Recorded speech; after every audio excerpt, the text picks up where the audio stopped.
At the State House now. Governor Eric Holcomb and his administration held the final COVID-19 briefing for the week. Here's what we learned. Today, the State Department of Health said the number of COVID-19 cases that required an ER visit was around 27%, with 19% of coronavirus cases needing hospital stays. All of the state's revenue gains from the past 8 months are gone. Indiana officials are preparing to make spending cuts and dip into the state's $2.2 billion reserve. This week, testing sites opened in Huntington and Angola, and next week, several more will open in Northeast Indiana, including sites in Noble, Adams, and Allen counties. And state health leaders also addressed the possibility of infection increases that could occur as the state begins to reopen. Until we get a vaccine, until we get medication that we know can treat and really knock this out for people, we still have to be very careful of our vulnerable populations that we know are the populations that are most likely to die from this disease. And that is why we've been so careful with that. And honestly, that we don't have any concept or idea when that's going to come about. To be very honest about that. So we're working very hard with all of these numbers and looked at all of these models, and we're going into this with eyes wide open. But we have every intent of making sure that as we look at this county by county, region by region, hospital system by hospital system, to address the plan and change it if need be going forward. And of course, you can count on us for more coverage of the state's daily briefing. That's every weekday at 2:30 right here on ABC 21.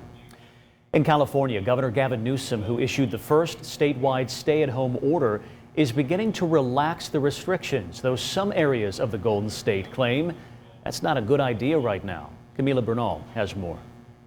Little by little, business is coming back to California. We're moving forward, but we're doing it always with an eye being led by the data. Back in March, as COVID-19 spread throughout the country, California became the first to issue a statewide stay-at-home order, impacting all of its nearly 40 million residents. We haven't gotten a paycheck in 6 weeks.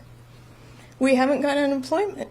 Friday, the state relaxed restrictions, allowing some retailers to reopen with curbside service. In more rural areas like Yuba and Sutter counties, salons and restaurants have also brought customers back. The customers were ecstatic. Somebody walked in and said, "It's like Christmas morning." But in the Bay Area, businesses remain shuttered. San Francisco's mayor extending at-home orders until May 18th.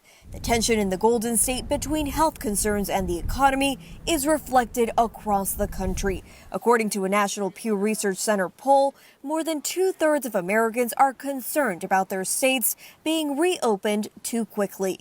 Back in California, state and local leaders warn restrictions could be reinstated if COVID-19 cases flare. Let's take these new freedoms and use our responsibility to make sure that we can get through this. Camila Bernal, ABC 21 News at 6. A drug called remdesivir, which is being used in some special cases to treat the coronavirus. You've heard about that. Yesterday, we told you about one local man who credits it for saving his life. But today, we're learning just how scarce remdesivir may be. Gilead, the maker of the drug, performed a rigorous clinical trial. Their preliminary results show that it shortens a patient's hospital stay by about 4 days. But there's a problem here. Gilead only has enough of the drug to treat 200,000 people worldwide. That's just more than the population of Fort Wayne, not nearly enough, which will force doctors to choose which of their patients will get it. Indiana health officials said today that a shipment of remdesivir was sent to one of the state's COVID-19 hotspots. The National Institutes of Health is working to determine the rate of infection of COVID-19 in U.S. children and their family, as well as who among those will develop symptoms of the disease. It will also try to answer whether the coronavirus impacts children who have asthma or other allergies differently. Dr. Anthony Fauci says very few children, when compared to adults, have become sick with COVID-19 during the pandemic. He says this study will begin to answer whether that's because children are resistant to infection of the coronavirus or because they don't develop symptoms. Those behind the study hope to have it done with the field research in 6 months. Americans lost a record 20.5 million jobs last month, and that makes April the largest single month of job losses since the Bureau of Labor Statistics started tracking the data in 1939. The unemployment rate soared to 14.7% in April. The last time American joblessness was that severe was in the Great Depression. Analysts say job growth could resume by Memorial Day as businesses in many parts of the United States start to reopen.